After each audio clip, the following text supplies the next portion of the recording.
दावे कर रहा है, जीत के दावे कर रहा है, 80 की 80 सीटें जीतने का दावा कर रहा है। वहीं उत्तर प्रदेश में पहले जो मुलायम सिंह की सरकार रह चुकी है, अखिलेश यादव की सरकार रह चुकी है, उसे गुंडा राज का सरकार बता रही है, लगातार अपने कामों का ब्यौरा दे रही है, जनता को लुभाने के पूरे प्रयास में है। इस बीच एक और बड़ी खबर सामने आ रही है, आपको बता दें इस वक्त की बड़ी खबर सामने आ रही है शामली से, जहां कैराना में पूर्व मंत्री सुरेश राणा का बड़ा बयान सामने आया है, जहां उन्होंने यूपी में गुंडा राज बताया है, पलायन का मुद्दा बताया है, वहीं अपने पार्टी के कार्यकर्ताओं द्वारा किए गए कामों का ब्यौरा देते हुए शिक्षा, सुशासन, कानून व्यवस्था पर वोट मिलने का दावा किया है। इस सभी मुद्दों पर चर्चा के लिए हमारे साथ देवेंद्र जी जुड़ गए हैं। आपका बहुत बहुत स्वागत है हमारे साथ जुड़ने के लिए देवेंद्र जी। नमस्कार देवेंद्र जी, आपको हमारी आवाज आ रही है? आ रही। देवेंद्र जी, सबसे पहला सवाल तो यही है कि लगातार सुबह से कई सारी खबरें ऐसी देखी गई जिसमें ईवीएम मशीन खराब होने की खबर सामने आई। विपक्ष हमेशा से यही दावा करता था कि ईवीएम मशीन खराब हो जाएगी, चुनाव के दिन ही सुबह 9 बजे से पहले ही ईवीएम मशीन खराब होने की खबर आ गई। तो क्या ये वाकई में विपक्ष के दावों पर मोहर लगाने का काम किया जा रहा है? देखिए, मैं यही कहना चाहूंगा कि विपक्ष अपनी नाकामयाबी का जो है रोना रो रहा है। ईवीएम मशीन वगैरह सब सही है, जहां ईवीएम से जहां कांग्रेस जीत जाती है वहां तो नहीं कहती कि ईवीएम मशीन खराब हो गई है।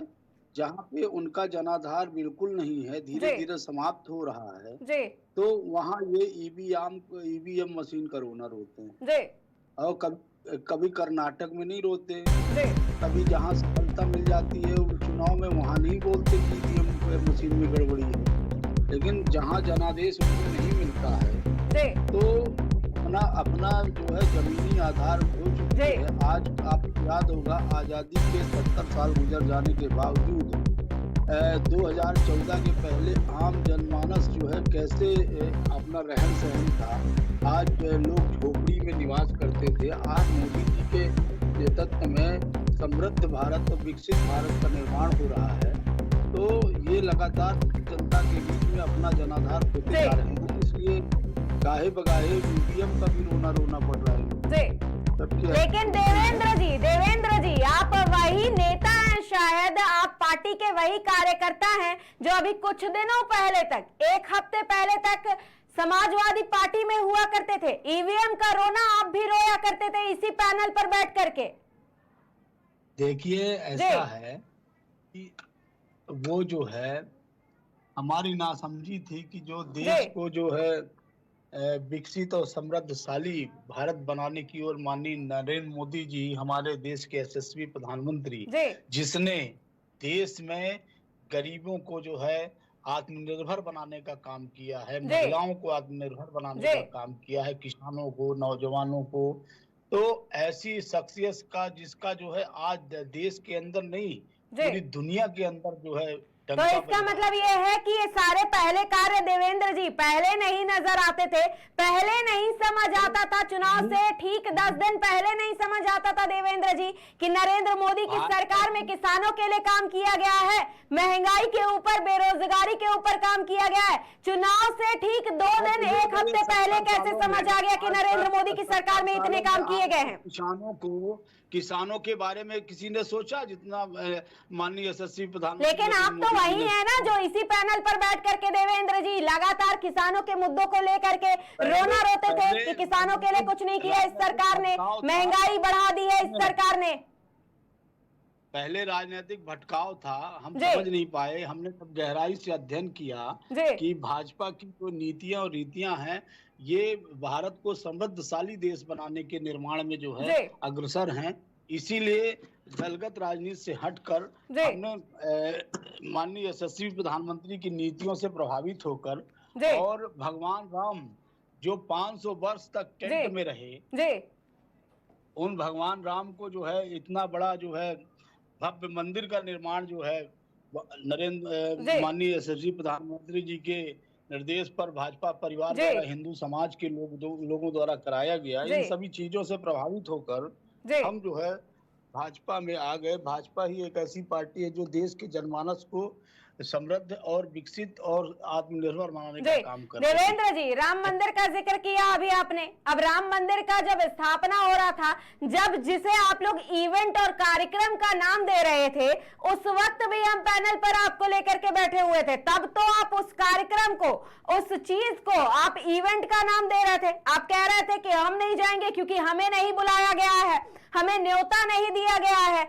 हम नहीं जाएंगे। अब क्या कहेंगे आप अब उसी कामों का ब्यौरा गिना रहे हैं कि भारतीय जनता पार्टी की सरकार में 500 सालों बाद बन गई है, राम मंदिर बन के तैयार हो गया। तो सभी देखिए, निमंत्रण तो सभी पार्टियों को दिया गया था और भगवान राम हमारे हिंदू धर्म धर्म के आराध्य हैं और सनातन धर्म के, और उसमें जो है हर धर्म और हर मतलब उस हिंदू धर्म के लोग हर दल में हैं। जी, 2 दिन पहले याद आया देवेंद्र जी, 2 दिन पहले पता चला।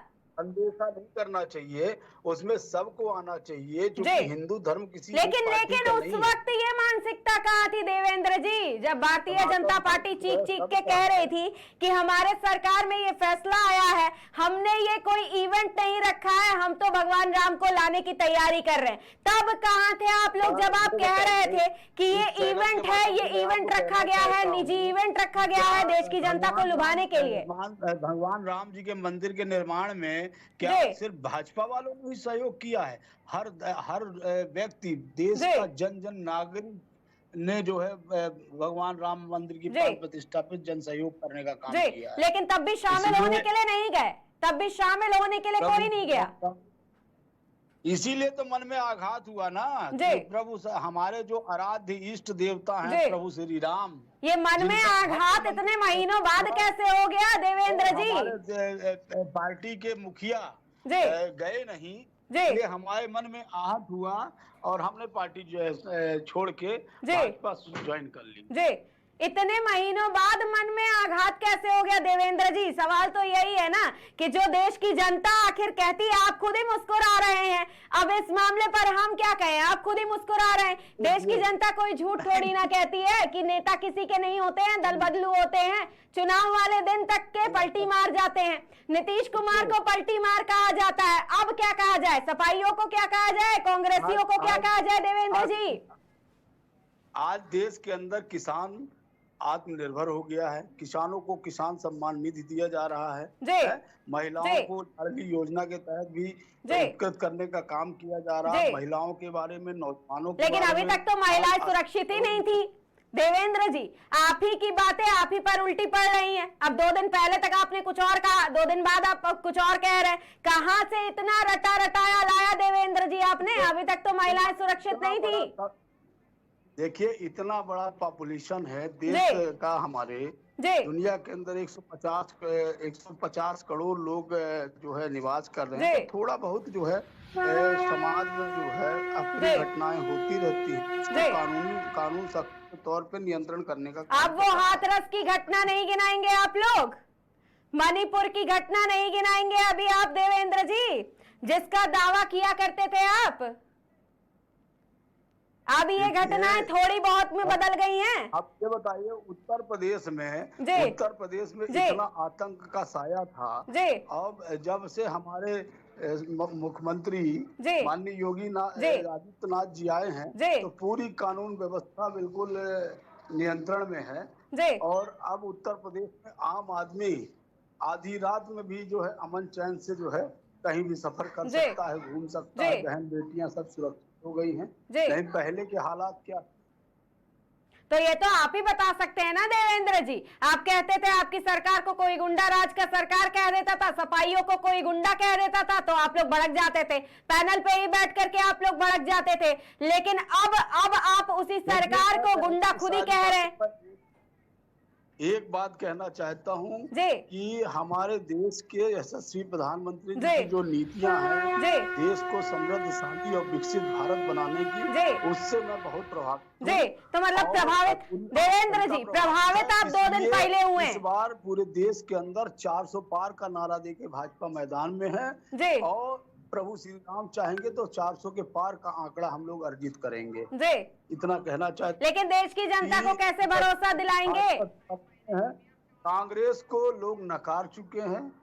आम जनमानस ये जानता है कि जब 70 साल में कांग्रेस ने कुछ नहीं किया।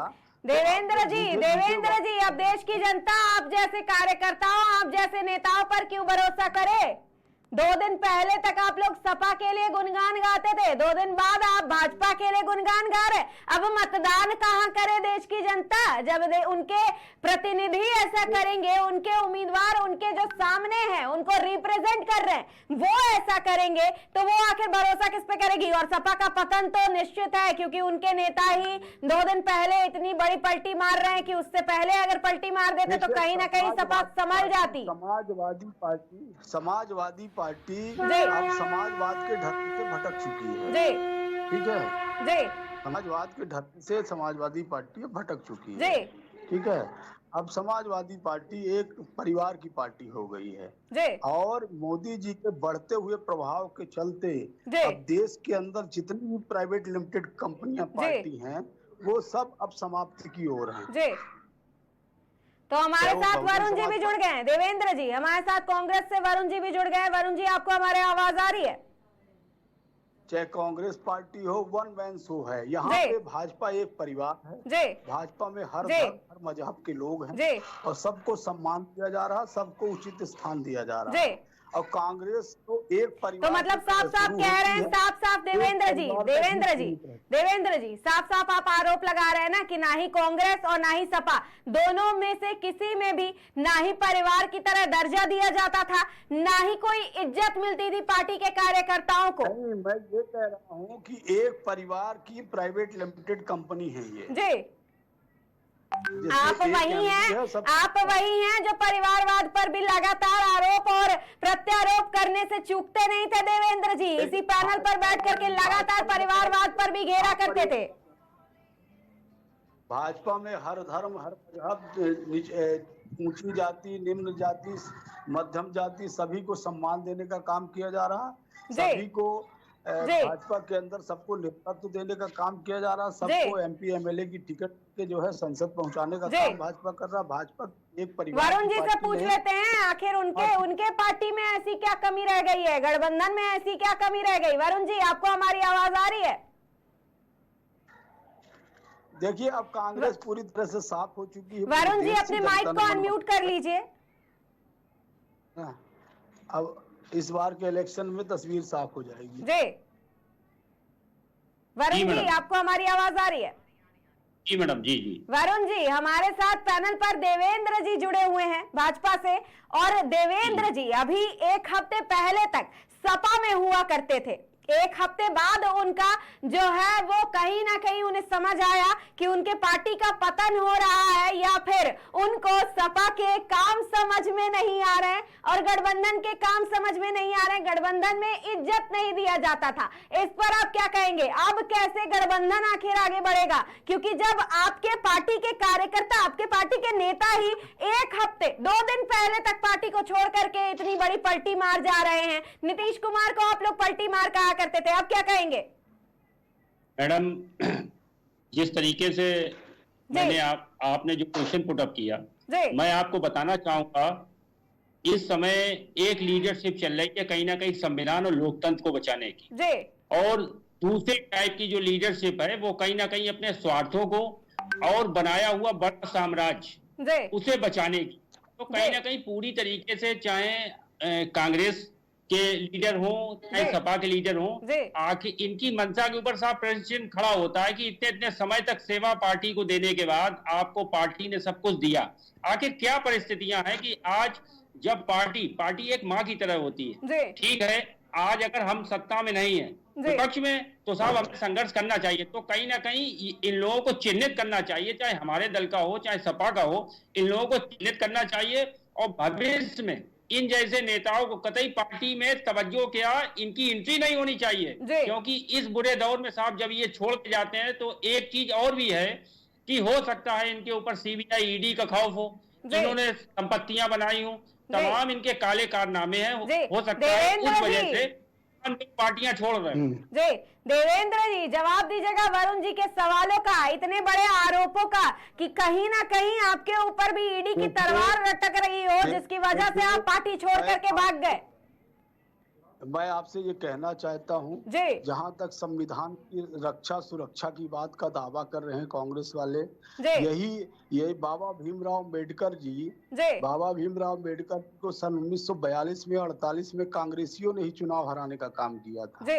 और बाबा भीमराव अम्बेडकर जी के द्वारा जो लिखित संविधान है, उस संविधान को इन्होंने कितने वर्षों तक अलमारी में बंद करके रखा, ये देश और दुनिया जानती। ठीक है, तो आज ये संविधान की इस रक्षा सुरक्षा का वादा ना, वो दुहाई ना दें। संविधान को तो इन्होंने ही बंद कमरे में रखा। आज देश के यशस्वी प्रधानमंत्री भाई नरेंद्र मोदी जी ने आज संविधान में जितने नियम हैं उन सबको गरीबों के उत्थान के लिए लागू करने का संकल्प लिया है। वरुण जी जवाब दीजिएगा। वरुण जी जवाब दीजिएगा। ये वही देवेंद्र जी हैं जो इसी पैनल पर बैठ करके लोकतंत्र खत्म हो रहा है, लोकतंत्र को, संविधान को बचाने की जरूरत है, ये कहा करते थे। देखिए संविधान को इन्होंने जो है कब तक कैद में रखा अलमारी में, ये तो जग जाहिर है। जी वरुण जी आप जवाब दीजिएगा। देखिए जो साथी जो बैठे हुए हैं आज जिन्होंने सपा छोड़ के साथ भाजपा ज्वाइन की, मैं बताना चाहूंगा कि बाबा भीमराव अंबेडकर की ही ये ताकत है कि एक चाय बेचने वाला, वो बात अलग है कि उन्हें चाय बेचते हुए और उनकी चाय पीते हुए किसी ने हिंदुस्तान में कोई सिंगल बंदा अभी 10 सालों में निकल के नहीं आया जिसने कहा हो कि साहब हमने मोदी जी की चाय पी। तो खैर ये अपने निजी विचार हो सकते हैं, लेकिन ये लोकतंत्र की ही जीत है कि आज एक चाय वाला देश का प्रधानमंत्री है और ये पानी पी पी के अंग्रेज को साफ कोसते हैं। ये इनका कल्चर है, और क्योंकि इनके पास कोई भी चीज नहीं है जो धरातल पे ये बात कर सके, तो तमाम हमारे नेताओं हो, हमारा संविधान हो, उसको कहीं ना कहीं कुचलने के लिए संवैधानिक संस्थाओं का दुरुपयोग जिस तरीके से भाजपा ने पिछले 10 वर्षों में किया है, ये इकलौती एक ऐसी सरकार है शोषित वंचित और मजदूरों को पूरी तरीके से कुचला है, SC ST OBC। आप देखिए ये बड़ा दुर्भाग्यपूर्ण है कि डायमंड के ऊपर 3% GST और शिक्षा के ऊपर साफ 13 और 15% GST, तो ये दुर्भाग्यपूर्ण है। सबसे पहले कहीं ना कहीं देश के युवाओं को कलम देना चाहिए, और दूसरी चीज हमारे देश के माननीय प्रधानमंत्री जी कहते साहब अगले 5 साल तक हम राशन देंगे, रोजगार की, आपको तो रोजगार की बात करनी चाहिए थी, और भाजपा के हमारे तमाम साथी कहते साहब इसकी साहब सबसे बड़ी पार्टी है, सब ग्लोबल लीडर है साहब। देवेंद्र जी और वरुण जी, इस बीच एक बड़ी खबर सामने आ रही है हमारे सामने, इस वक्त की बड़ी खबर सामने आ रही है सहारनपुर में, जहां महानगर के झोटेवाला में ईवीएम मशीन खराब होने की खबर सामने आ रही है। बूथ संख्या 62 पर काफी समय से ईवीएम खराब है, 1 घंटे से अधिक समय से मतदान बाधित रहा है, लाइन में लगे मतदाता अब घर लौटने लगे। ये इस वक्त की बड़ी खबर है सहारनपुर से, जहां महानगर के झोटे में ईवीएम मशीन खराब होने की खबर सामने आ रही है। आपको बता दें सहारनपुर से लगातार हर एक बूथ से ईवीएम मशीन खराब होने की खबर सामने आ रही है। वहीं शामली में भी ईवीएम मशीन खराब होने की खबर सामने आई, रामपुर में भी ईवीएम मशीन खराब होने की खबर सामने आई है। आपको बता दें सहारनपुर से ईवीएम मशीन खराब होने की खबर सामने आ रही है। बूथ संख्या 62 पर काफी समय से ईवीएम मशीन खराब है, जिसके चलते 1 घंटे से अधिक समय तक मतदान बाधित रहा है। वहीं लाइन में लगे हुए मतदाता अब घर लौट रहे हैं। जी हाँ, ये इस वक्त की बड़ी खबर है, जहां लोकसभा चुनाव का पहले चरण का मतदान आज सुबह 7 बजे से जारी है। वापस से पैनल पर लौट करके आते हैं। जी वरुण जी, अभी आप कुछ बता रहे थे, और देवेंद्र जी आप भी बड़े बड़े दावे कर रहे थे। ईवीएम मशीन खराब होने का दावा विपक्ष पहले से ही करता आया, और इस बीच कई सारी ऐसी खबरें सामने आई है हमारे पास, सहारनपुर से, रामपुर से, शामली से, कई जगहों से ईवीएम मशीन खराब होने की खबर सामने आई। इस पर क्या कहेंगे, विपक्ष के दावों पर क्या कहेंगे देवेंद्र जी? अब तो आप भाजपा में शामिल हो गए हैं, अब भाजपा की बोली बोलेंगे। हेलो जी बताइए देवेंद्र जी।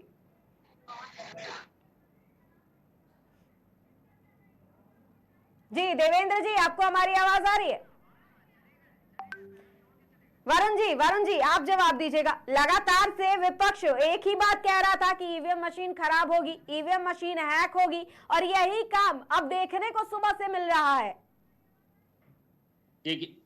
देखिए जिस तरीके से ईवीएम की जो घटनाएं हो रही हैं ये बहुत कहना चाहिए दुर्भाग्यपूर्ण है, लेकिन इसमें दो चीजें देखने वाली होंगी कि जिस तरीके से ईवीएम मशीनें खराब हो रही, ऐसा तो नहीं है कि ये कोई सोची समझी या प्री प्लान सरकार की मंशा, और किस तरीके से साहब वोटिंग को प्रभावित करने के लिए कभी कभी ऐसा भी होता है कि साहब अभी आपने पूर्व में देखा कि किस तरीके से जो अभी हरियाणा या पंजाब का जो वो साहब चुनाव था कि किस तरीके से प्रभावित किया इनके एक जो है अधिकारी ने, तो हो सकता है कि कहीं ना कहीं शासन प्रशासन के ऊपर दबाव हो, उसी के परिप्रेक्ष्य में मैं इसे देखता हूं कि कहीं ना कहीं पूरी तरीके से चुनाव को प्रभावित करने की मंशा है और सरकार पूरी तरीके से डरी हुई है, तो कहीं ना कहीं ईवीएम का सहारा, शासन प्रशासन का सहारा उसी मतलब चुनाव आयोग पर भी आरोप लगाया जा रहा है कहीं ना कहीं वरुण जी कि चुनाव आयोग की देखरेख में ये सारी चीजें की जाती हैं, और अब ये व्यवस्था आखिर जो पहले कल शाम तक दुरुस्त थी, अब वो अचानक से ऐसे कैसे हो गई। एक और बड़ी खबर सामने आ रही है वरुण जी, आपसे अभी हम जवाब लेते हैं इसका, लेकिन इस बीच एक और बड़ी खबर सामने आ रही है जहां चमोली से ये बड़ी खबर है। आपको बता दें देवराड़ा बूथ पर अभी तक नहीं पड़ा है एक भी वोट। लगातार कई सारी खबरें सामने आई जहां चुनाव बहिष्कार किया जा रहा है। चमोली से भी ये बड़ी खबर है जहां देवराड़ा बूथ पर अभी तक वोट नहीं पड़ा है। नगर पंचायत से देवराड़ा को हटाने की मांग की गई है। देवराड़ा वार्ड के निवासियों का चुनाव बहिष्कार जारी है। आपको बता दें सुबह 7 बजे से पहले चरण का लोकसभा चुनाव के लिए मतदान जारी है, लेकिन चमोली से ये बड़ी खबर है, इससे पहले भी कई जगहों पर चुनाव बहिष्कार की खबरें सामने आई हैं। देवराड़ा बूथ पर अभी तक एक भी वोट नहीं पड़ा है, यहाँ के लोग चुनाव बहिष्कार कर रहे हैं। देवेंद्र जी, आपने ये बड़ी खबर देखी, लगातार लोग चुनाव बहिष्कार कर रहे हैं। लगातार चमोली से खबर हो या फिर कई जगहों से, आपको बता दें रामपुर से भी कई बड़ी खबरें सामने आई जहां पर लोग चुनाव बहिष्कार कर रहे हैं। इस बीच कई और जगहों से, सहारनपुर से भी खबर आई जहां पर लोग चुनाव बहिष्कार कर रहे हैं। आखिर जब 400 पार का वादा किया जा रहा है, 400 पार का दावा किया जा रहा है, देश में मोदी की गारंटी दी जा रही है, विकासकारी कल्याणकारी योजनाओं का शिलान्यास किया जा रहा है, लगातार दावा किया जा रहा है, आखिर ऐसी क्या वजह है कि चुनाव के लिए सुबह से ही चुनाव बहिष्कार किया जा रहा है? लोग मतदान करने नहीं जा रहे, बूथ पर एक भी वोट नहीं पड़ रहे। देवेंद्र जी जवाब दीजिए। ये तो सब देखिए थोड़ा बहुत तकनीकी खामियां कहीं आ जाती हैं। नहीं देवेंद्र जी इसमें तकनीकी खामियां कहाँ हैं? इसमें तो देश की जनता जो खामियां निकाल रही है वो निकाल रही है ना, तकनीकी खामियां कहाँ हैं? ईवीएम पर तो हम अभी अब लौट करके आएंगे, जो विपक्ष आरोप लगा रहा था, लेकिन चुनाव बहिष्कार करने की बात पर वापस आइए ना देवेंद्र जी। अब देखिए थोड़ा बहुत लोकल मुद्दे पे कहीं कोई छोटी मोटी घटना हुई होगी, लोग बहिष्कार कर रहे होंगे तो उसको आप लोग तूल पकड़ा रहे हैं, जबकि पूरा देश मीडिया तूल पकड़ा रही है। देवेंद्र जी आप पर आरोप लगे तो आप सीधे मीडिया पर डाल दो। देवेंद्र जी, भारतीय जनता पार्टी पर आरोप लगे, आप लोगों पर आरोप लगे तो आप सीधे मीडिया पर डाल दो। अब क्या मीडिया का काम रह गया है सड़कें बनवाना? चुनाव आयोग के लिए मीडिया काम करेगी क्या? कि ईवीएम दुरुस्त कराएगी, मीडिया काम करेगी क्या? जाल बिछा हुआ है, सड़कों का पूरा जाल बिछा हुआ है, इतना विकास हो गया सड़क। देवेंद्र जी आप क्या कह रहे हैं? मीडिया कहां से इसमें रोल निभा रही है? पहले यही हमको बता दीजिए। मीडिया कह रही है जाके चुनाव बहिष्कार करो। मंडला से खबर सामने आई जहां पर चुनाव बहिष्कार किया जा रहा है कि रोड नहीं तो वोट नहीं। आप तो गड्ढे मुक्त भारत बनाने का दावा कर रहे थे, अब वो दावे कहां चले गए? देखिए आपको मालूम है कि कांग्रेस के कार्यकाल में कुछ विकास नहीं हुआ है। भाजपा जो है इतना विकास कर रही है पूरे देश के अंदर कि आज जो है, आज सबका साथ सबका विकास के नारे के साथ कहाँ है विकास? यही तो सवाल है, आप इसका जवाब क्यों नहीं दे पा रहे कि आखिर चुनाव बहिष्कार क्यों किया जा रहा है? सुबह से कई सारी ऐसी खबरें आ गई, कई सारी जगहों पर चुनाव बहिष्कार किया जा रहा है कि रोड नहीं तो वोट नहीं, विकास नहीं तो वोट नहीं। वरुण जी जवाब दीजिएगा।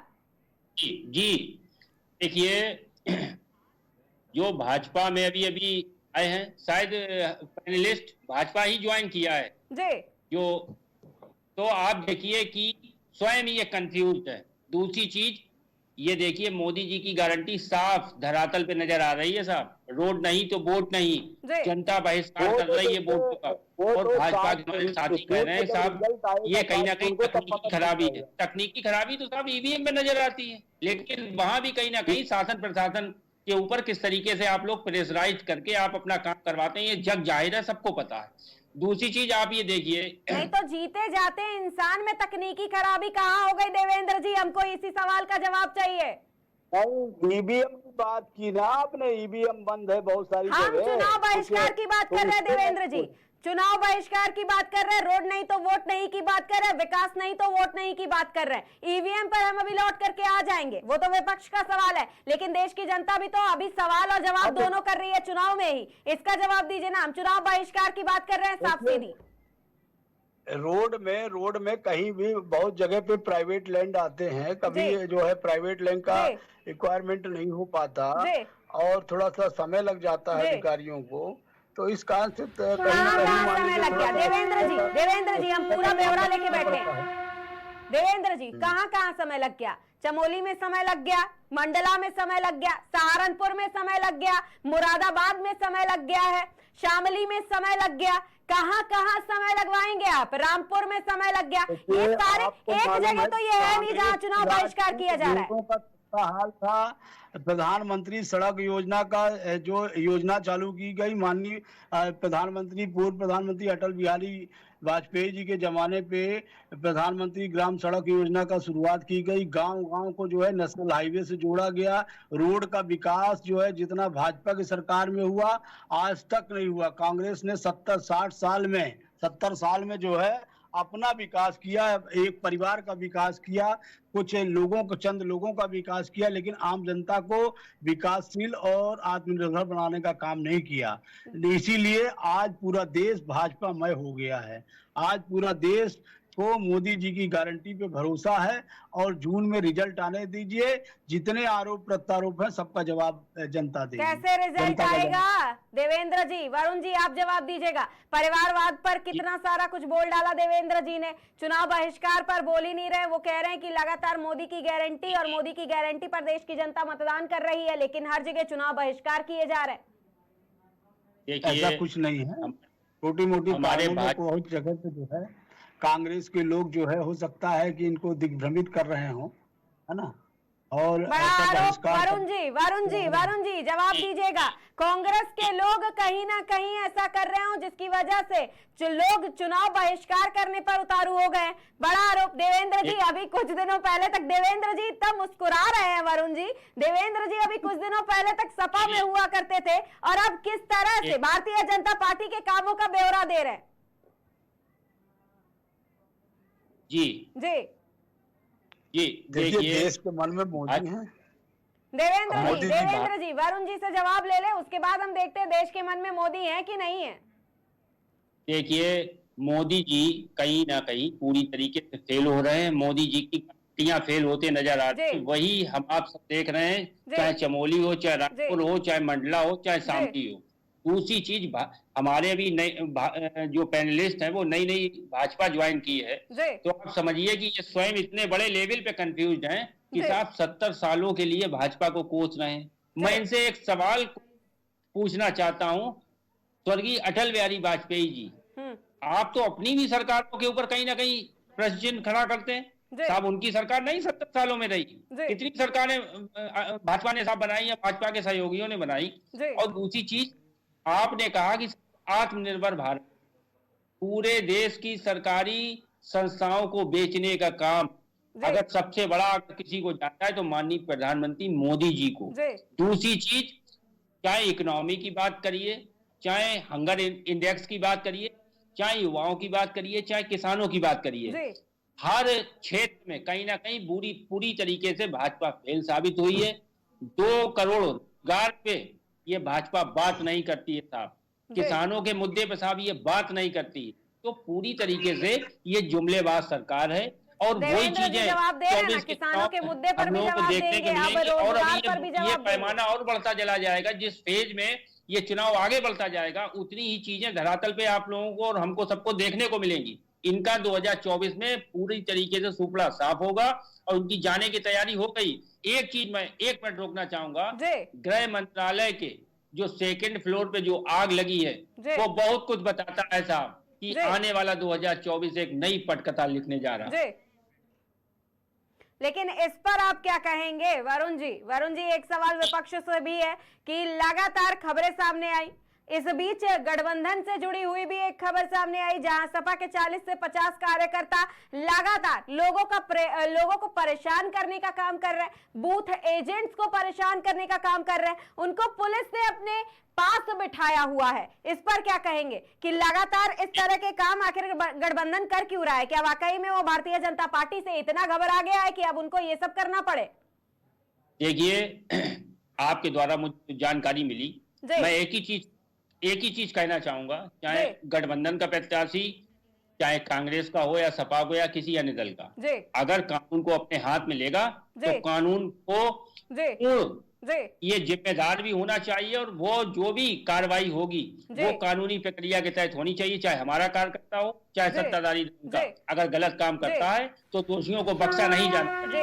वरुण जी, एक आखिरी सवाल, आखिर आप लोग वॉशिंग मशीन का दावा करते हैं कि भारतीय जनता पार्टी में जाकर के सभी लोग धुल जाते हैं, लेकिन आखिर ऐसी क्या बात है विपक्ष में, इंडिया गठबंधन में, कि उनके नेता 2 दिन पहले तक पलटी मार जा रहे हैं? एग्जाम्पल आपके सामने है। ये हमारा एक आखिरी सवाल है, इसके बाद हम इस चर्चा को यहीं पे रोकेंगे।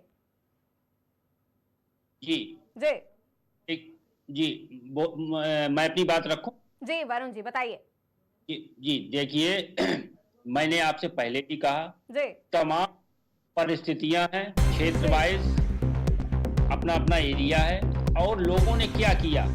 ऐसा तो नहीं है कि जिस व्यक्ति ने 2 दिन पहले भाजपा ज्वाइन की हो उसने तमाम संपत्ति अर्जित की हो, ईडी का खौफ हो, सीबीआई का खौफ हो, तो तमाम ऐसी चीजें हैं, उनका भी एनालाइजेशन करना पड़ेगा। और मैंने कहा कि किन्हीं भी परिस्थितियों में अगर आप पार्टी छोड़ रहे हैं तो कहीं ना कहीं उस पार्टी को, चाहे हमारी हो चाहे हमारा कोई सहयोगी हो, इन लोगों की वापसी नहीं होनी चाहिए, क्योंकि इनके ऊपर, इनकी मंशा के ऊपर और इनकी सोच के ऊपर प्रश्न चिन्ह खड़ा होता है कि किसी तरीके से हमारी जब सरकार नहीं, आपने पूरी तरीके से हर तरीके से सुरक्षित रहे और जब आज पार्टी के ऊपर बुरा वक्त आया तो सब आप पार्टी छोड़ के जा रहे हैं, तो तमाम इनकी चीजों को भी एनालाइजेशन करना पड़ेगा। साहब ऐसा तो नहीं, निजी स्वार्थ, निजी डर की वजह से पार्टियां लोग बदलते हैं और बदलते रहे, उसमें भी साहब इस तरीके की घटनाएं होती हैं। जी ठीक है वरुण जी, आपका बहुत बहुत धन्यवाद हमसे जुड़ने के लिए। लेकिन इस बीच आपको बता दें कि गठबंधन में भी सुधार की बेहद जरूरत है, क्योंकि ये जो बड़ा सवाल भारतीय जनता पार्टी हो या फिर देश के हर एक नागरिक हो, वो जो बड़ा सवाल खड़ा कर रहा है कि आखिर गठबंधन के नेता ही, गठबंधन के कार्यकर्ता ही अपनी पार्टी को छोड़ करके अपनी पार्टी को पतन की ओर ले जा करके भारतीय जनता पार्टी में शामिल क्यों हो रहे? क्या वाकई में उन्हें ईडी का, सीबीआई का भय है, या फिर प्रधानमंत्री नरेंद्र मोदी की जो गारंटी की बात कही जा रही है, प्रधानमंत्री नरेंद्र मोदी के कार्यों के जो ब्यौरे दिए जा रहे हैं, जो गिनाए जा रहे हैं, क्या वाकई में वो सत्य है? क्या वो धरातल पर इतने नजर आ रहे हैं कि विपक्ष के हर एक नेता, बड़े चेहरे, कई सारे बड़े चेहरे, हर एक कार्यकर्ता पार्टी छोड़ करके जाने को मजबूर है? क्या वो प्रधानमंत्री नरेंद्र मोदी के कार्यों से इतना ज्यादा प्रभावित हो गया है कि वो इन सभी चीजों से अपने आप को रोक नहीं पा रहा है, पार्टी में शामिल होने से नहीं रोक पा रहा है? आप